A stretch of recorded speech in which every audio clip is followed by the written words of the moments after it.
think, there's almost two ways that I think ROI can be measured from our perspective. And the one way is obviously it is the content, and it's a very simple equation. If you buy a power spot for 45 seconds and it goes on for 2 minutes because it's good content, there is an absolute value you can put towards that. But that's an obvious kind of way, but beyond that, I think the radio stations are missing a big trick here. And I go back to Chris's point. He says it's impossible to, how do you segment radio out of the mix? How do you say if radio was successful when it's part of a multimedia campaign? And there are no tools out there, as far as I know, that exist that allow you to do that. But social media or digital should be a godsend to the radio stations, because it is the easiest thing in the world for a radio station to set up a panel of 2, 3, 4, 5,000 listeners, and it won't cost them very much, and to then regularly research that panel. And they can do it through any of the social media platforms. Make it a special thing for listeners to be part of this platform and be proactive. So when a client runs a campaign, the radio station should be doing the post-campaign report. And one of the tools that they're putting in there that nobody has at the moment is to say, we've gone to 5,000 of our listeners and we asked them, did you hear this campaign? Did X stand out? Did Y stand out? What did you like? Now that's something that I think would immediately grab the initiative for the radio station. So you're saying that the radio station has a responsibility to ensure the effectiveness of the campaign? I think everybody has a responsibility. We would take on, it's our responsibility to work with client, other agencies and radio stations. But the point I'm making is that I think, and this will happen, I just think radio stations are a bit like the tanker that's taking a bit of time to turn around. They need to start investing in the ROI. So I'll give you another example. When we run content, it's critical for us to get the audio back from the radio stations, because otherwise how can we know if it worked? How can we give you an ROI value on it? Some stations are good at it, other stations is like throwing blood from a stone, and the reason is not a lack of will. The will is there, the resources and the investment is not there. So on both those examples, I do think that the stations need to just shift their view slightly and say, let's take the initiative.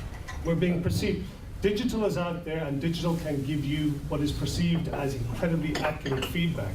Radio's got to compete with that. But do you really think that radio has the capacity to invest in that sort of research? I liked your analogy about the tanker, and I was wondering, as you were saying, whether or not it's a Greek captain on the tanker. And let's be honest. Radio stations have shirked their responsibility for years now when it comes to radio plans. They'll accept anything that they're given. They don't look at the radio plan and say, in my professional informed opinion, there's insufficient media pressure on this station for the campaign to work. They just grab the money and run. So what hope do we have for the radio stations embracing technology and research that will provide guidance on content? Tanya, what do you think? Have you ever had a radio station come back, or have you heard of a radio station come back saying, listen, I'm not sure this campaign will work because you've only got a frequency of 6? No. Thank you. But I think that's a bit of a double-edged sword, because I think from a media agency perspective, it should start at the top. So often a client will say, here's your brief. We'll very often put together a multimedia strategy for them, but very often clients are saying, what kind of benchmark, what kind of budget levels should we have? So I think we're also at fault, because we also tend to operate in our silos. So I think we've got quite a few tools available to us that do allow us to come up with benchmarks, but I've actually never physically picked up the phone and said to a radio station, and particularly because all radio stations are different, I've actually never phoned them to say, do you think this is enough? So I definitely think it's a two-way street, but I do think that a media agency should be able to guide a client and should push back if a client is not spending enough money. Do you think that RAB should be the one driving thinking on the use of radio? Because I look at every other media platform out there, be it print, be it television, online, social, etc., etc. if I look back in the last 15, 20 years, I mean, I think the last person who invested intellectually in radio was probably Koen Gauss. It's a long time ago. Yeah. And I don't know anyone else who's done any significant industry research.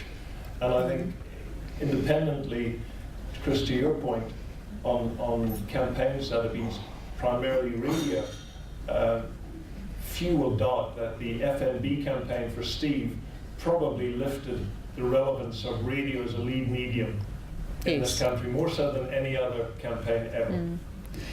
Look, I think also what's interesting, going back to the RAB, I'm not sure. I mean, Matona, you could probably say, but I think it was maybe 3 years ago, and it's actually quite a sad story, because the RAB launched Radio Gauge, and they came to the market and said, there's free research, go sell it to your clients, and the response was actually dismal. So, you know, I actually phoned them the other day, because a client did say, what research is out there that can measure effectiveness? You know, we've ticked the boxes and said, well, we think that your frequency is okay. And I found the RAB, and they said, unfortunately, there just wasn't enough pull from the industry, and it was for free. And that was actually really, really good research.